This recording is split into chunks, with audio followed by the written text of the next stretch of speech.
Hey, what the hell is going on with you and your face? Hi. Hey, Nick Digilio, thanks for checking out my YouTube channel. Almost daily videos. Subscribe, it's free. YouTube channel, me, all that shit. Check me out on Patreon. This is really cool. You can help out a lot. All the videos that I do and some of the other content that I do for the internet, and especially on Patreon, it's all DIY. I'm doing it on my own. It has nothing to do with my podcast or anything else. And to keep that stuff going, I could use some donation. Help me out. Go to patreon.com/NickDShow. Patreon.com/NickDShow. Pick a tier, donate some money, and it helps keep things going. And you get bonus content. Every once in a while, I do some extra bonus stuff and some videos and things like that, especially behind-the-scenes stuff that nobody's ever heard before in terms of the radio business that I was in for so many years, and behind-the-scenes stories of what really happened at WGN. You get that if you become a patron by donating today. Patreon.com/NickDShow. Go there, give some dough, thank you. You'll get bonus material. And check out my podcast. My podcast, new episodes every Tuesday, every Friday.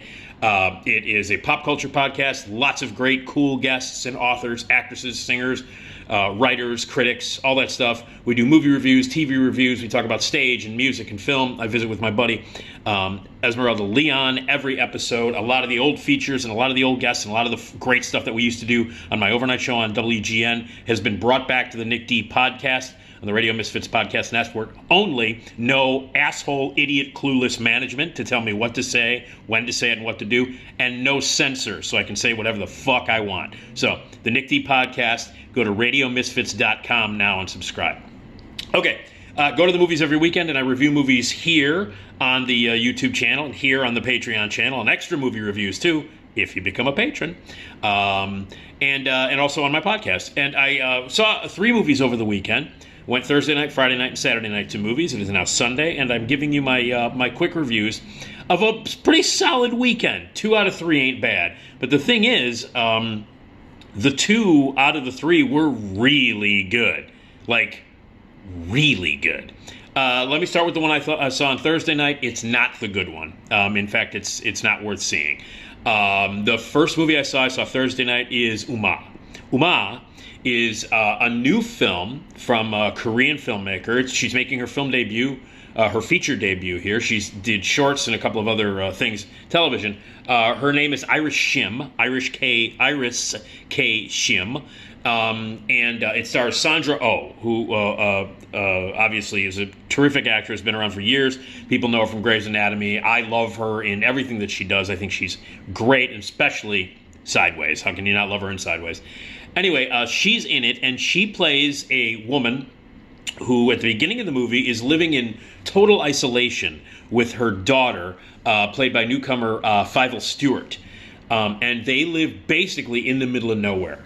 And they live on a farmland, a big sort of outstretched farmland, and they run beehives. They raise bees because they make honey, and they sell their honey to this very small town that they live in, and then on the internet.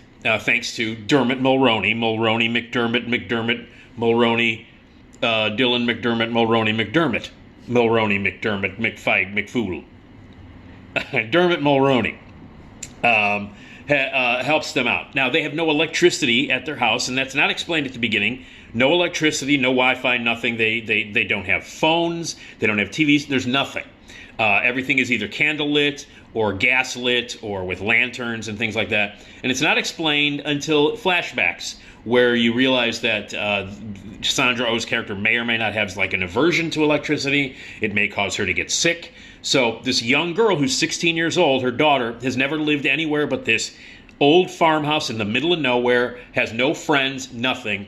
And as she reaches that sort of age, she wants to make friends. She starts to hang out with another teenage girl who, of course, has access to the internet, has a phone, hangs out, has a real life, and begins to pine for a real life and wants to go to college, whereas Sandra Oh wants her to stay there in the dark, literally, not go to college, and stay with her forever. And the reason why is Sandra Oh has this sort of mysterious history with her own mother back in Korea, who mistreated her, who abused her, and maybe caused this electric illness that she has.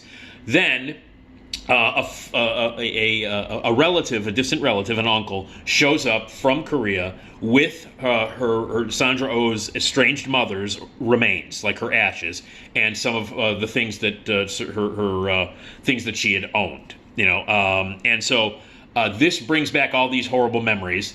Sandra Oh starts to have nightmares about the ghost of her mother coming back, and she's evil and old, and the spirit of her mother comes in, starts to possess her, and all kinds of crazy supernatural shit happens, and the bond between mother and daughter has been fractured by the daughter wanting to leave, going to college, and Sandra Oh becoming possessed by her evil, awful spirit, crazy old woman mother, and all hell breaks loose.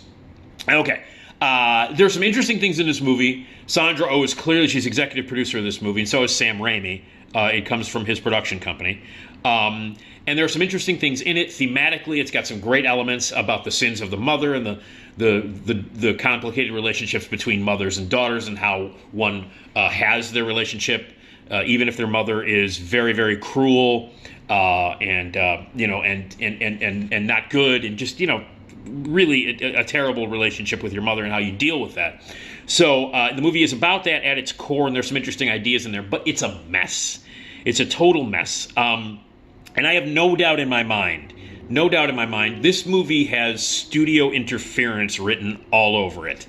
From the running time, which is a measly 83 minutes, barely, with credits. It barely runs 83 minutes, which shows signs of recutting. To how choppy it is, and how the story takes off in one direction and stops in the other direction. It's just really massively choppy in terms of the way it's put together and the way the story is told. It's very intense 1 minute, very boring the next, really supernatural and ghosty and scary, and crazy old woman ghost showing up 1 minute, and then not supernatural at all.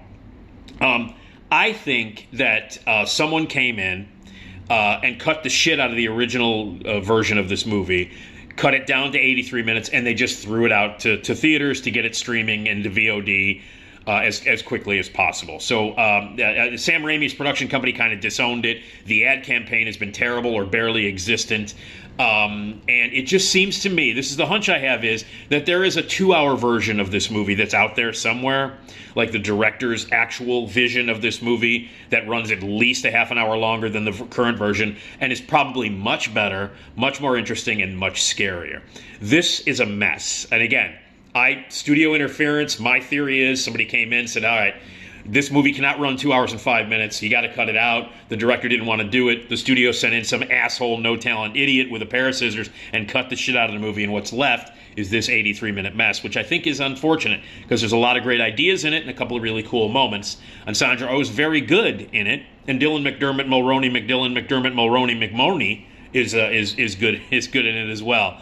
But yeah, it's not good. So, second movie I saw, Friday night, went to the Music Box Theater to see a 35mm print of Ty West's latest horror movie called X. And it's fucking great. It was the movie that I'm most anticipating, that I was most anticipated so far this year. Now, The Northman is the one that I'm looking forward to the most right now. Robert Eggers' new Viking movie. Oh, shit, is that gonna rule? Director of The Witch and The Lighthouse. His latest movie is The Northman, which is gonna fucking rule. But anyway, X was the one that I was looking forward to the most. Ty West is a fantastic horror director. Not just a horror director. He directed a Western too, in The Valley of Violence with Ethan Hawke. But he's done amazing work in the horror world. He did House of the Devil was one of his first movies. He did the sequel to Cabin Fever called Cabin Fever 2. More Fever, I don't know what the fuck it was called, but Cabin Fever 2, which was not great, but showed some skill. House of the Devil is great. Innkeeper is one of my favorite slow burn, suspenseful, scary, ghost, creepy movies. He did great short films for VHS and the ABCs of horror, and this is his latest movie, and it is a shameless, unapologetic, wonderful salute and throwback to late 70s gore, slasher, unapologetic, fucking just kill, slasher, 70s horror, gore, blood, sex, horror, gore, sex, slasher movies. That's what it is. And it's fucking great. Takes place in 1979. We saw it in 35 millimeter. My buddy Tom Hush, my former producer at WGN, who also knows Slap Slapley very well, who appears on my podcast. Anyway, so saw it on Friday night, and it is a total salute to that genre filmmaking, the grimy, grungy 70s horror films like Last House on the Left and Texas Chainsaw Massacre, and even some of the more grimy slasher movies of the late 70s into the early 80s. Film takes place in 1979. It's about a group of people who go to this farmhouse in the middle of Texas that they've asked this old man to rent, this little farmhouse, where they're going to shoot a porno for the night. They're going to be there for like a weekend, and they're just going to shoot a porn. They've got they've got a couple of actresses and an actor. Kid Cudi plays the stud, the actor. Brittany Snow and Mia Goth play the two actresses, and they're going to film this porn. The executive producer, the guy behind the whole idea, is played by Martin Henderson. He's the producer. The director and auteur and cameraman is played by Owen Campbell. And Jenny Ortega is Owen Campbell's character's girlfriend. She's the boom operator, who is kind of a prude, doesn't talk much, very quiet, kind of quiet. So they get to this farmhouse in the middle of nowhere in Texas. Again, takes place in 1979. Shot very much like the Wes Craven, Tobe Hooper movies of the 70s, and those grungy drive-in grindhouse movies.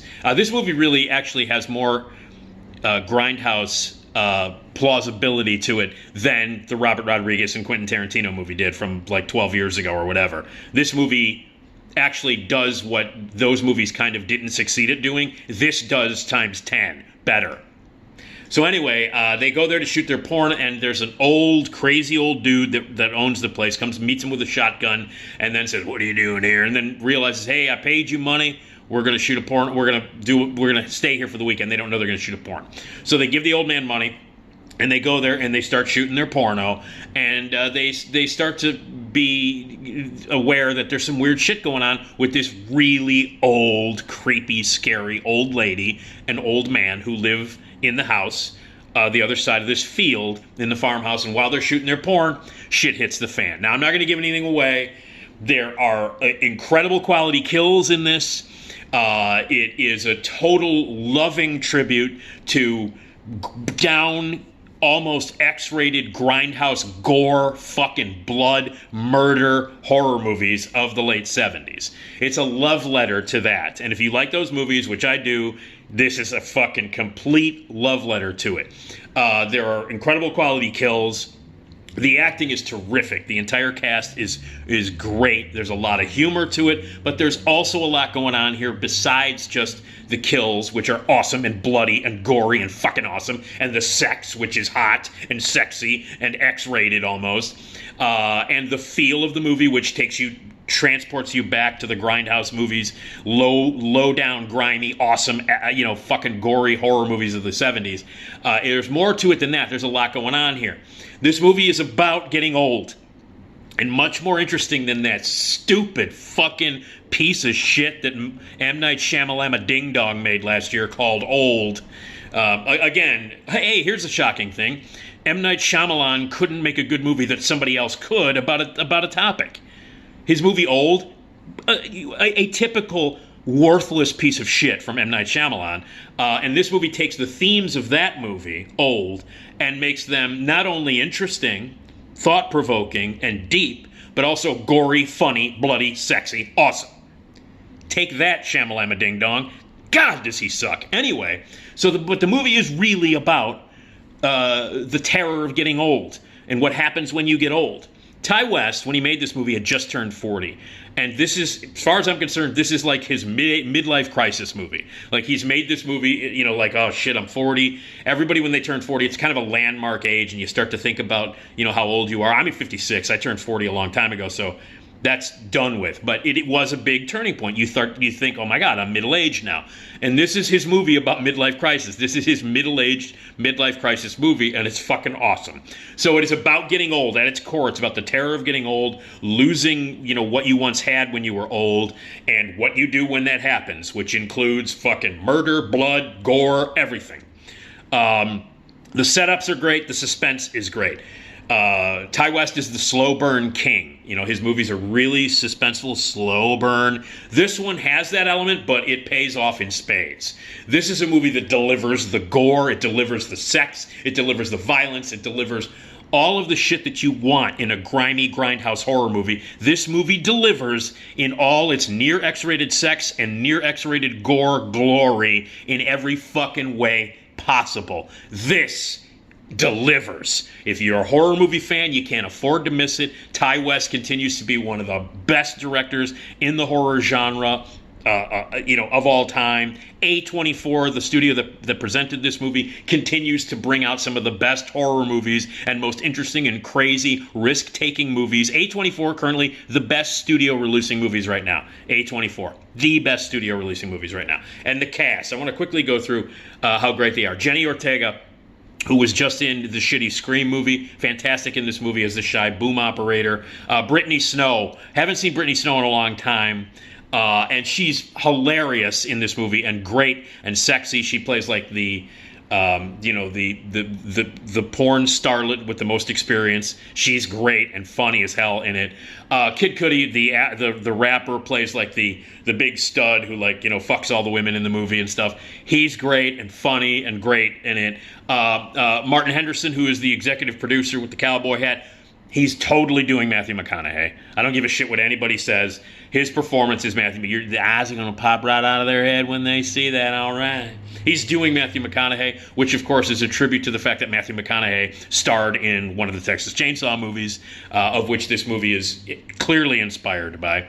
And Owen Campbell as the auteur, the director, really good. But Mia Goth. Mia Goth. Shia LaBeouf's actual fiance in real life. They hooked up on Lars Van Trier's piece of shit movie Nymphomaniac. They've been together since that. And Mia Goth has gone on to be one of the most interesting and compelling and beautiful actresses, to look at. Interesting, beautiful, compelling actress in a while. And she's doing great stuff in horror. She was in the remake of Suspiria a few years ago, and she was fucking great and creepy and awesome and mysterious in that. And she's magnificent in this movie. Magnificent. And I don't want to give away what she does in the whole movie. She is, one of the porn stars, the girlfriend of the executive, the Matthew McConaughey character. And she's the one who's got the X factor. She's like, I'm going to be a star. And that's what the movie is. She's basically sort of the main character of the leads who show up to shoot the porn. So Mia Goth, amazing. Perfect last name, by the way, for a horror starlet. She's the real deal. She's great. And in fact, rumor has it that she's written a prequel on her own. She wrote a prequel to this movie X, and they're making it, and she's going to be in it. It's a prequel to what happens here. So all the cast is great. This is an unapologetic throwback. Gory, sex, violence, gore, blood, alligators, fucking great kills, weird, crazy, creepy, fucking insane old people, old man, creepy, scary old woman. It's Scary Old Woman weekend, by the way, between Umma and this. Scary Old Woman Week. It all comes together in a glorious tribute to grindhouse horror. X, one of the best movies of 2022. In fact, so far, I know it's early, it's my favorite movie of 2022 so far. Ty West's X, a horror masterpiece, a fantastic tribute to I'm going to go see it again a million times. This is a movie that just pays off in spades. It just delivers the goods. So, X, phenomenal. It's playing everywhere. If you want to see it in 35 millimeter, you should, because the print that they have at the Music Box is fantastic. And see it with a big crowd. Friday night when I saw it, theater was pretty packed. Everybody was screaming and laughing and having a great time. This is a horror audience pleaser, bar none. Fantastic movie, X. The other one I saw was The Outfit. Saw it yesterday with my parents. And we went to the Norwich Theater. Saw that. Then went to the greatest restaurant on the planet, the Gale Street Inn. Had a birthday celebration. My mom turned 78 tomorrow. We celebrated it yesterday, and we saw The Outfit, which I'm not going to give anything away about this one because this movie is filled with surprises and twists and turns, and I don't want to give anything away. But it stars Mark Rylance, who plays a British guy in 1956 Chicago. It takes place right here in Chicago in his tailor shop, and he is a guy who left England. came to start his own business, to open up his own shop. And he is a magnificent tailor who is very proud of his work, making custom suits for men. And he has made a deal with what appear to be Irish Chicago mobsters of the late 50s who use his tailor shop, use his shop as a place to drop off envelopes between different mobsters and a thing called the outfit. And he does this quietly. They use his place to make connections. He makes suits for the mob, and his secretary is played by Zoe Deutsch, the great, magnificent Zoe Deutsch. And they work together, and they have a great special relationship, sort of a pseudo father and daughter relationship. And then something happens, and this connection that he has with the mob starts to pay off, and one night some shit hits the fan. I'm not going to go into it, but the whole movie essentially takes place in his shop. This could have been a play. It's staged like it. There are just basically 2 rooms in this tailor shop, and where the movie takes place. There are only 7 actors in it, so it really does play like a very claustrophobic play. It is done that way. It is directed by Graham Moore, who also wrote it. This is his film debut as a director, but he wrote The Imitation Game years ago. But this is beautifully written, beautifully directed. This is a great, tight, magnificent film debut. Like, he really turns the screws on this one. With great cinematography. Dick Pope shot the movie. Alexandre Desplat did the score. A lot of great stage actors are in it, the majority of which we haven't really seen in movies besides Mark Rylance and Zoe Deutsch.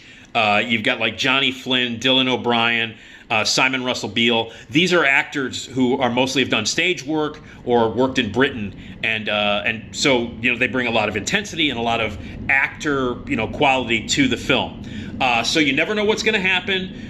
This is a mild-mannered, older British tailor who is dealing with the younger mob in Chicago in the 1950s and trying to work out this relationship between this mob and what happens one night, and as it gets tense, what happens with him and the secretary character played by Zoe Deutsch, as they're all in this one location, this shop, at night in December of 1956 in Chicago, and this mob story. There are lots of twists, lots of turns, lots of surprises. You never know where this movie is going.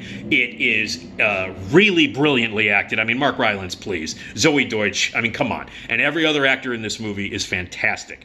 It's intense, loaded with surprises, and I loved it. I absolutely loved it. And my parents absolutely loved it too. And it is a movie that consistently pleases, it surprises, and it's a great directorial debut, and a quiet one, like a low-budget movie that's really about the acting, the setting, one location, and the screws tighten and tighten and tighten until the ending, which is fantastic.